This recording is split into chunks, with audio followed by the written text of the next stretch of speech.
Once again, if you've been following along, here are the different types of behavior over time graphs. The concept is that these behavior over time graphs are capable of matching historical data that you'll come across when you're modeling. It could be that the historical data you have is a combination of a number of these behavior over time graphs. And we use these behavior over time graphs to identify the behavior that the model should be capable of replicating. And we have different structure capable of replicating these different types of behaviors. And in this video, I'll move on and we'll be looking at the overshoot and collapse. This behavior over time graph captures the overshoot and collapse. And there are different phases. Initially, you're going to have this exponential growth occurring, and then something's kicking in and it's starting to grow at a rate that is less and less. It starts to level off. It looks very much like the S-shaped growth.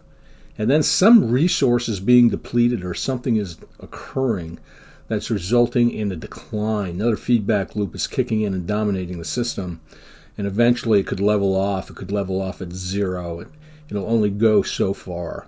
So this is the idea of overshoot. You've reached some peak and then it collapses from that peak. Imagine if you were a business and this was profitability and you reach that peak, which would be a great thing, and then you see a decline in your sales or your income. If you're looking at it from an environmental perspective, some ecological system could be growing. Number of deer could be growing. They reach a peak, you think they're going to level off, and then they're depleting some type of resource which results in a collapse. Ideally, you'd like to avoid this overshoot and collapse because there will be other consequences. And I'm going to develop structure now, and I'm going to begin with the S-shaped growth structure and add on to that. So we'll move on to that next. So I'm starting out with the previous model for S-shaped growth. And the first thing I'm going to do is I'm going to grab on the hand. I'll just move this off to the side. I'm going to grab my carrying capacity and move this over. And so in order to have overshoot and collapse, we need some type of depletable resource that we're running out of. So I'm going to go up and I'm going to add a stock. And I'll drop a stock in here. And this is going to be deer forage resources. Go my hand again and make the stock just a little bit bigger by grabbing onto its handle. And it is going to have an outflow. And I'm going to click on the flow. And I'll be right on top of my stock. Click and click to the right. And then click again, right click with my mouse. And this is going to be food consumed.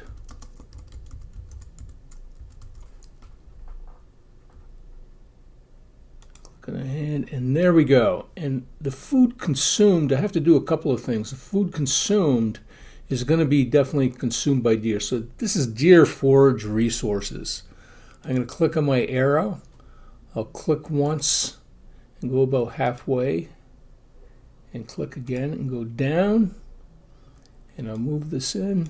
And so the deer are going to consume the forage. And now I need to know some type of consumption rate. And it's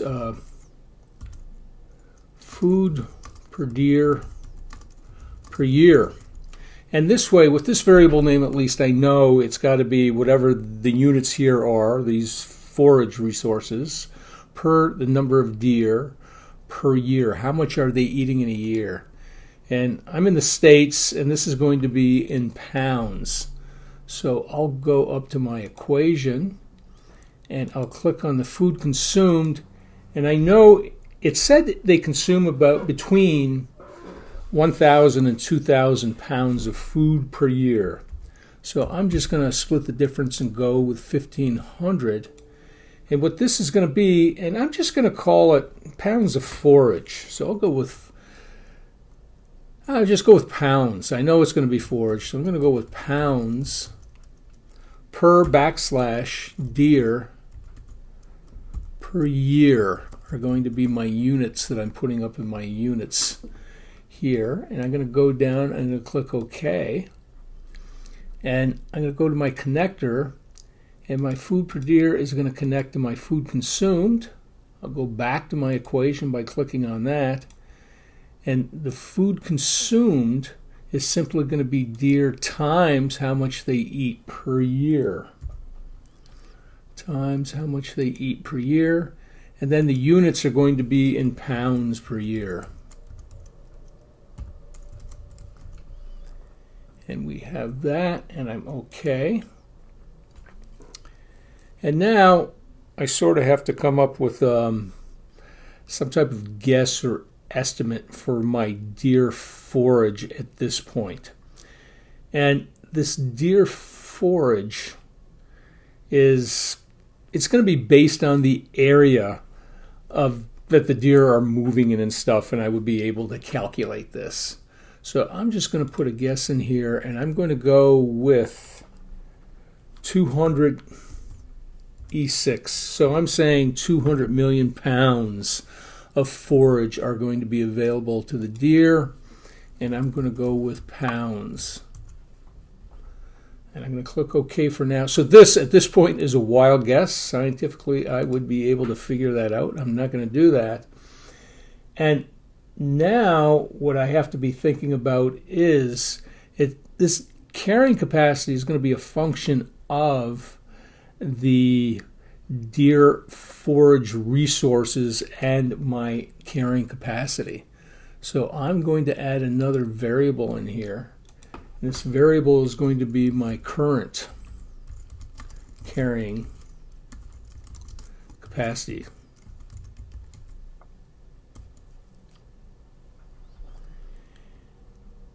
And it's going to be a function of, oops, click on this and hold it, click on my arrow key, clicked halfway once, being right on top and clicking again, my current carrying capacity and my normal carrying capacity is what I'm looking at here.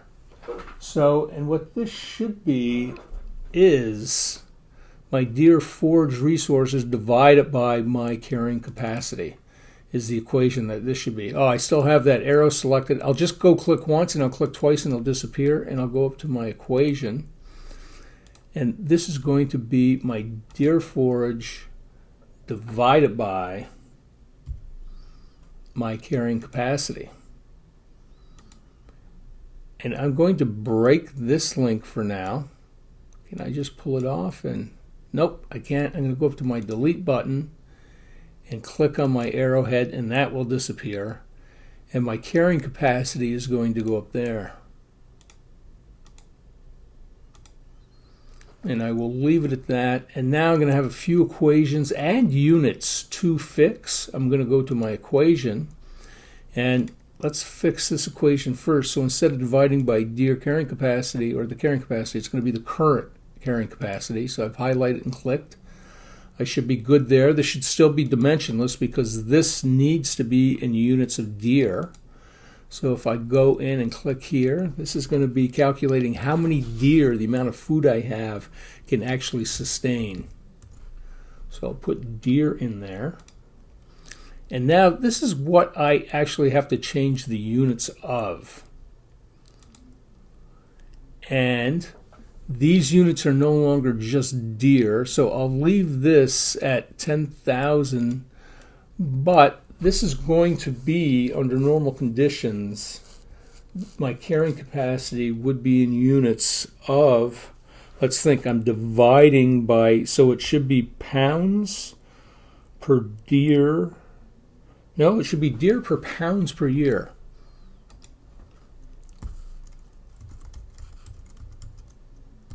And I could be wrong on this. And my thinking is I'm dividing this into my carrying capacity to calculate my carrying capacity, right? So if I'm dividing this, oh, did I say it's going to be pounds per deer per year? And I'm going to divide this into my pounds. These units are going to invert and multiply. My pounds will cancel out.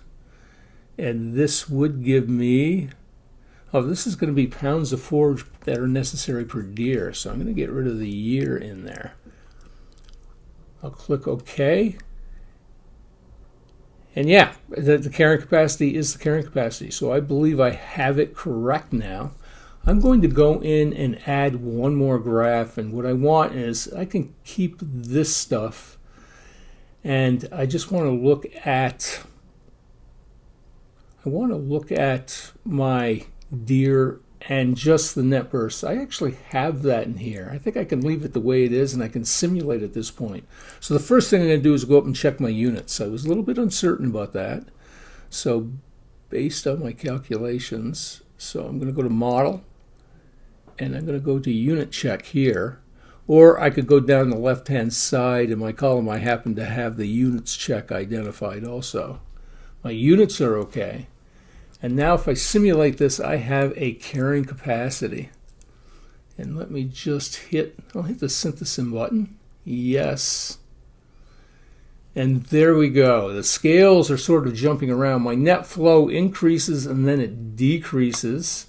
And it's on my right hand side here, so it actually goes negative, and that's because deer are starving. And my forage is declining. So I'm actually going to add one more graph to make this a little bit clearer. And I'll stop my synthesis. I'll click on this drop down button. I know you folks can't see that. I'll pull this in so we got a little more room. And I'm going to go to my graphs, show control panel. Where are my graphs? Close otherwise. Yeah, I think I'm in the right thing. It's the right control panel. Here we go. Clicked on that. I'm going to go to my custom graphs and click on that. I've got my one graph already, so I'm going to go to a new graph, and I'm going to title this is going to be deer and net growth. And I'm going to go down and click on the plus, and I'm going to add deer in. Okay. And again, I'd like to make these a little bit thicker, so I'll go with 3. And now I'm going to click on the plus again, and I want it my net growth, net births. And click on OK. And it's automatically jumping on the right side here because I haven't clicked this, so I am good to go. I'm going to make this a little bit thicker and go down with 3. I'm going to pull this over and use all my space again. I guess can't do it right now. Click OK. Oh, the graph. Oh, give the graph a name. So I have to go up here and give the graph a name. I'm just going to copy the same name. Hopefully I haven't used that on the other one. Click OK. Oh, deer population graph, deer net. And I'm just going to change this population graph right now. So I'm going to click on that and go to Edit.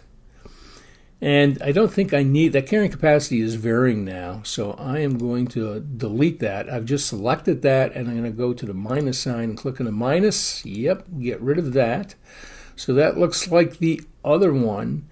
And what I really want to add here is, let me click on the plus, and I want to add my deer forage resources, which is right here.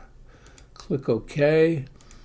Yeah, the units are so different on these. I don't want to click on this inherit the possibility. And I'm actually going to get rid of my net bursts here. So click on that and go minus. And then I think I'm good to go with that. Graph is going to be showing. I can close this X up in the top right hand corner. And now I'm going to add that graph. I'll just select all of this. And I'm going to slide it to the left. I think I have to click on my move, and then it's selected, and then I'm allowed to move it. And then I'll just do it this way. So there's a couple more things I want to do here. Just move these around. I wanted to add that additional graph. So I'm going to go up to my control and click on the workbench tool. Click on that. Custom graphs, and then it's going to be versus the net growth, and close. And then I do want this real estate back, so I can move this back now. And now we have a little A little better view. I want to identify the additional feedback loop that I've added here. So I'm going to just click on the move for now. And if deer increased, all other things being held constant, the food consumed would increase. So I can right click on that arrowhead, and this is going to be a positive. I'll put the plus in there, and I'm going to put it so that it's at the handle is all. Handle on the inside of the curve, I don't care, and close. And there we go. And all other things, if food per deer per year increased, then this link, they would end up eating more. If they're eating more per deer, right, for some whatever reason. So it would also be a plus. And I'll put that in the inside of the handle. I'll click OK or close that. And it's showing up. And so this is a little bit subtle. So what's going on here is the food is flowing up, but this is a minus link going back in. And I'm going to click on this handle, and I'm going to right click. And this is going to be a minus. And if I leave it at the arrowhead, now let me put it at the handle. Click OK. And you can see I have this minus sign. So this is actually the arrow going back into here. So food consumed increases, deer forage decreases. Now the deer forage resources, if they increased my carrying capacity, all other things being held constant, should increase is what it is. It is in the numerator, so this is going to be a plus. So I'll click on that handle, go down and put the plus in. I'll leave it at the arrowhead. I'm good. OK. My carrying capacity is in the denominator here, so this is going to be a minus. So if carrying capacity increased, the current carrying capacity would decrease because I don't have as much food for the deer. So I'm going to click on this, and this is going to be a minus. I'll leave it at the arrowhead. And my last link is going to be current carrying capacity to the ratio of deer, and I know it's in the denominator here, so this is going to be a minus. I'm going to right click.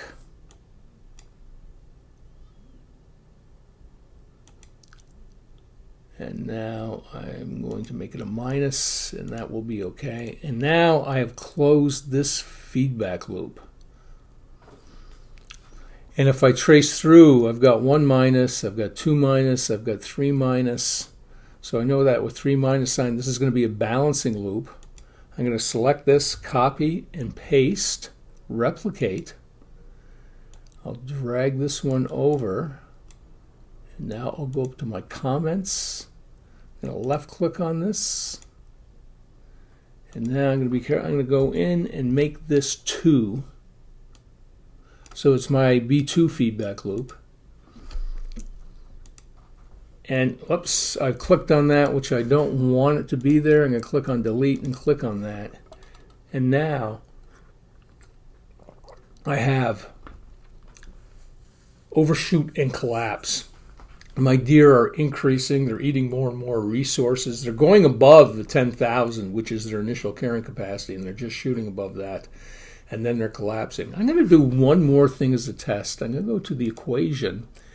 And the deer in here are starting out net per, they're starting out at 100. That's good. So I'll just leave it at that. And you can see how they're growing, and I'm generating overshoot and collapse. Another thing I'd like to point out is that this is a second order system. I've got 2 stalks, and the deer forage resources is flowing through the stalk. All stalks represent a delay.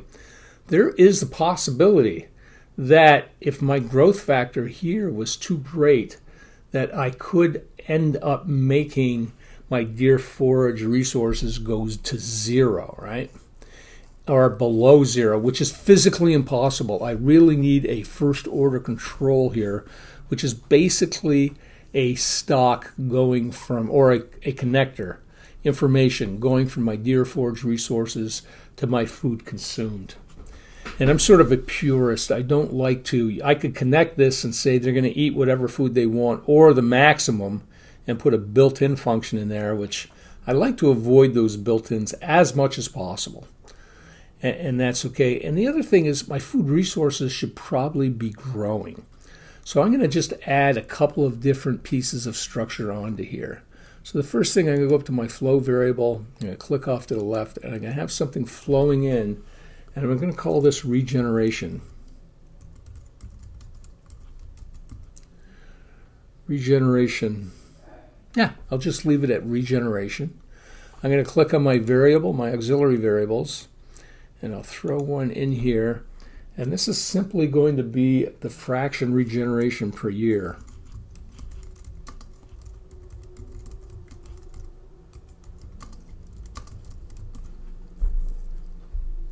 And I'm just going to click on my connectors now. I'll click on this variable, go halfway, and click. I'm going to click on my stock and go halfway and click and go. And now I'm going to go up to my equations. This is automatically changed because I've added a new inflow into it. And if I just click on this, you can see that the food consumed has been added as, oh, it's a minus. The regeneration has been added. And there's no plus sign. I don't need that. It knows that it's going to be positive. So it's the regeneration minus the food consumed, the inflow minus the outflow. I don't have to change anything. Just click OK, and I'm good. And now my food regeneration is simply going to be deer forage times the fraction regeneration. And this should be it's going to be whatever the units of stock are, which is pounds. And it's going to be per year, the time frame I am simulating on. I'm going to click OK. And I'm going to go to my fraction regeneration.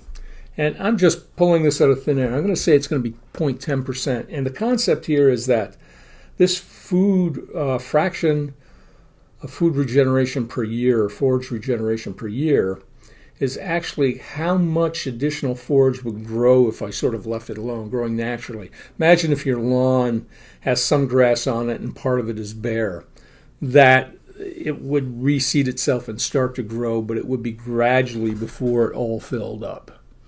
So, and this is going to be, the units are going to be dimensionless per year. So, and I know I've selected those before in a variable here, so I'm going to go and click on dimensionless per year, and I'm going to click OK. And now, let's see what this behavior is. Imagine that this is just going to be growing, and nothing other than the deer is limiting my growth. I don't have an area, no carrying capacity for the forage, so this should grow. So let's simulate and see what happens. And I'm getting sort of the same behavior. I'm pushing it out because I am growing. The food source is actually allowed to increase, but it starts to decline. My deer are going up to a higher level. They're really overshooting a lot more now, but I'm having this net change in the flow because they are outstripping the capacity, and it's going to decline. So if I made my deer growth factor more, I would be pushing that back. If I made it less, it would grow like it's nobody's business. I'll return it to approximately what it is. And what's occurring here is this growth factor is less than what the deer are growing faster, basically, and that's why this is declining. So all of that is good. And I think one of the things I would like to add on to here is a first order control to this, that when as this gets lower, it's going to be more difficult for them to consume food. So I'm going to have a carrying capacity, and I haven't planned this out. I'm just winging this now, something additional. For now, you could stop. You're in good shape because this structure, and I'll stop my synthesim, this structure will generate the overshoot and collapse behavior. But again, I don't have a first order control on here. And what I basically do is add a carrying capacity and something similar to this B1 feedback loop where I would shut down based on a type of nonlinear function what's going on. So if you're comfortable at this point, this is overshoot and collapse. I'm just going to add that in. So this is going to be carrying capacity for forage.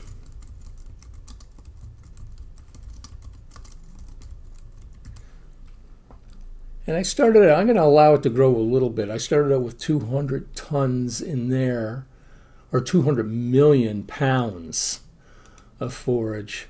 So in here, I'm going to allow it to go to 250 e to the 6th, and the units here are going to be pounds. So there's a little room for growth. I'm going to click OK. I'm not at my carrying capacity yet. And the carrying capacity actually is going to come down. It should shut down my regeneration because once it's full, it's full. So I'm going to have two nonlinear functions here. I'm going to go up to my variable and click. I'm going to have a ratio. And just like the ratio of deer to carrying capacity, this is going to be the ratio of deer forage to carrying capacity.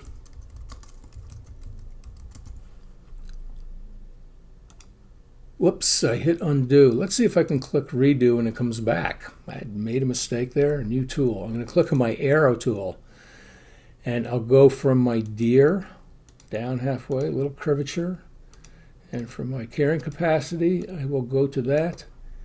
And if I go to x squared, this is simply going to be the ratio of deer forage resources divided by the carrying capacity.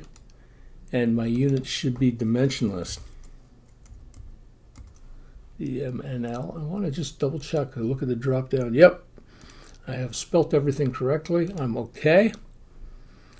And I thought I put a value in here, 2.5 E in pounds. Let's click OK. Oh, and there it is. It's highlighted. So I'm good to go with that. And now I need to add not a stock, but a variable. And this is going to be the effect of forage ratio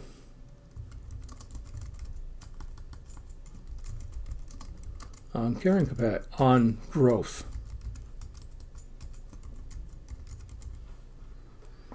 And it's going to be a non-linear effect. So I've clicked on my arrow key and I'm going to connect these now.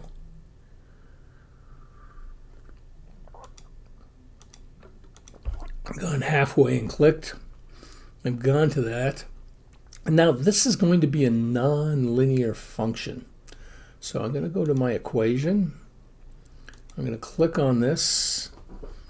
And it's no longer going to be, so it's going to be an auxiliary. And it's going to be equal to my ratio. And I'm going to go to normal and click on this and go with lookup. And I can edit the lookup, and I want to go and click on this, switch to lookup editor, or click on edit lookup. There we go. And I just want to make this a graph at this point, and there's a couple of ways I could do this. I could just put the points in. Whoops, I could just put my input and output. So if that ratio is 0, my output, my growth should be 1, right? And if that is 1, if my food is exactly equal to my carrying capacity, then there's going to be no room to grow anything, so my output should be 0 at this point. And I know this is the range that I want to go in. And I want to stay in the middle. So if this is 0.5, I think I would still have my growth rate at 10%, which means I'm going to multiply by 1. And now I'm just adding. I'll just put, you have to have at least 3 points in these graphical functions. But I'm just going to go at 0.1. So if 10% of my area were covered, I would be growing at normal. And I'll go down into the 20%, 0.2. And if that was normal, I'd still be at 1. And if it's 0.3, I'm still at 1. If it's going to be at 0.4, I am still at 1. And if it is at 0.5, I've got that. If it's at 0.6, it's going to be a little harder to grow in my world, 0.98. And then if it's at 0.7, it'll be 0.92. So it's not growing as quickly. And at 0.8, we're really starting to get crowded, and I'm going to drop down to 0.65. And at 0.9, it's going to be difficult. I'm going to go 0.3 and 0. And I would like to change these scales now. So my max, I'm going to make 1. So I've gone down below in these bounds and clicked 1. So it's going to run out to 1 on my x-axis. And my y-axis, I'm going to leave at 1 also. And the rule of thumb is there should be no kinks in this. And what I certainly know is that this 1 point should be at 0. If it's full, there's no room for any more forage to grow. This must be 0. I know that. And if there's plenty of room, I'm assuming that grass seed or whatever the deer eat is going to blow in from other areas, and it would start to grow at that 10%. And I'm going to leave it at that for now. So now I'm going to click OK. And you can see my values are showing up here. I'm going to click it OK. And now I'm going to collect this effect to this regeneration. I'm connecting halfway and I'm going up. Just move that over a little bit. And now if I go to f of x, I got one more equation to add. And this is just going to also be multiplied. Remember, it's dimensionless by the effect. So I am going to limit the growth at this point. So, and let's go in and put the plus and, well, let's simulate first.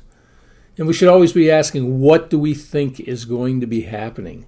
And I think I'm going to get the same behavior is what's occurring, although it'll level off. So, oops, going back, I'm trying to click here and go down. So this is my resources are increasing, then decreasing. They can't go above 250 million pounds is what it is. So let me simulate. And yes, and there it's increasing, approaching the 250 million pounds. The deer are increasing, they're overshooting and collapsing. Oops. And on my net growth, I'm getting the same thing is what it is. So that structure is working. So if this increases, then that. So I'm going to go to my hand, or the move button, click on the handle. And so this is in the numerator, it's going to be a plus. I'll leave it at the handle. If this increases, it's a negative slope in here, so this is going to be a minus sign. So I'm going to click on this, and this is going to be a negative, because that nonlinear function has a negative slope. So as this gets bigger, this is getting smaller. So I've got that. I'm going to go to this link. And if the effect increases, then this would also increase. And if my inflow increases, my stock is going to increase. I can put a plus on that flow. And all of a sudden, oh, this plus is not showing up well. It is here. I can just move this and capture that. So I have another balancing feedback loop. So I'll click on this and copy and paste, replicate. I'm going to bring it down and place it in here. Go to my comments and click on the B2 and label this B3. Now I have another limits to growth. This, if my forage increases, all other things being held constant, regeneration is going to increase. There's going to be more seed and stuff like that. So this is going to be a plus. So I'm going to click on that and make it a plus. I think I'm going to be okay at the arrowhead here, and I am. I have another reinforcing feedback loop. It's similar to this loop, right? I'm going to copy and paste, replicate, and I'll drag this down and place it in here. And then again, let's see, can I just right-click on this? Can right-click and just open it up? It's going to be R2. And now I want to do one more thing. I want this first order control, meaning first order control again is the stock is directly connected without going through any other stocks to my outflow. And so I'm going to add another effect. And every time this is my labeling mechanism, I guess. Every time I put an effect in here, I know it's going to be a nonlinear function. Effect of the deer forage F-O-R, forge a ratio on consumption. Leave it at that. Getting a little crowded with these long variable names. I'm going to click on the arrow. I've got it connected. Let me stop here, and I'm going to go into this, and I'm going to build this nonlinear function first. So, again, it's auxiliary normal. I'm going to go with the lookup. In here, for the variable that's going to be equal to is going to be the ratio. I know that this is dimensionless, so I'm going to select dimensionless. And now I'll click on my edit button. And first off, I'm going to go in and set my x min and max. So I know it can never be greater than 1. And this should never be greater than one of my y values. And one of the other things I can do is I can just click on here. We think if it goes to 0, I can't consume anything is what's happening. But if it's at 1, I should be able to consume as normal. And what I should be able to do is I can just click and add points in here.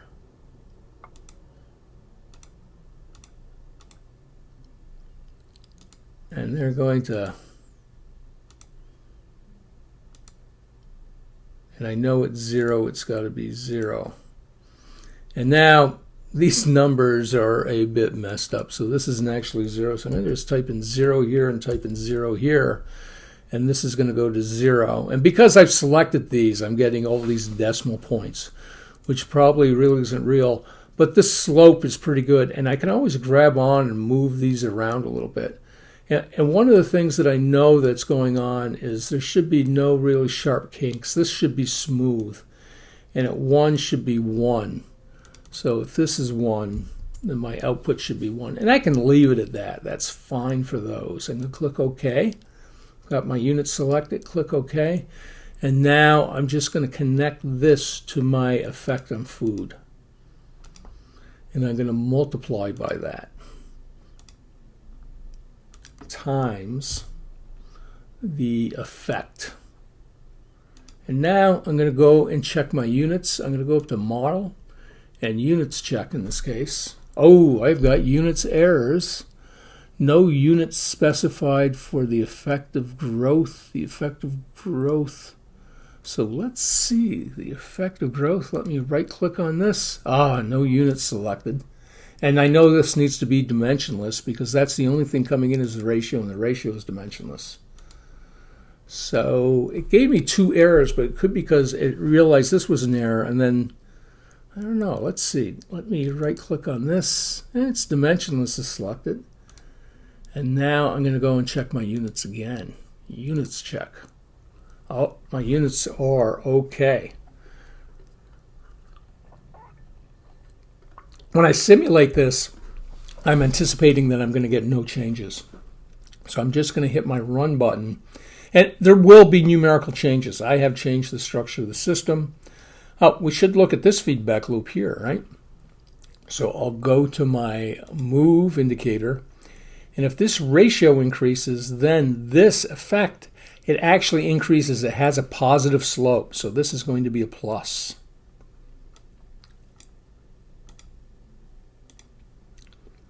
Okay, I can close. And if the effect increases, the food consumed, all other things held constant, should increase. Click on that, and this should be a plus. And then I have the minus going in here. So this is another balancing feedback loop. So just copy and paste. I think I'll copy and paste. Command C and paste, replicate. And now I know I can right click on this and it's going to be before. And I'm good to go. My hand selected. And I'm anticipating that I'm going to get the same behavior. But now what could happen is this could never go negative because of, again, this first order control. So I'm going to hit my synthesim.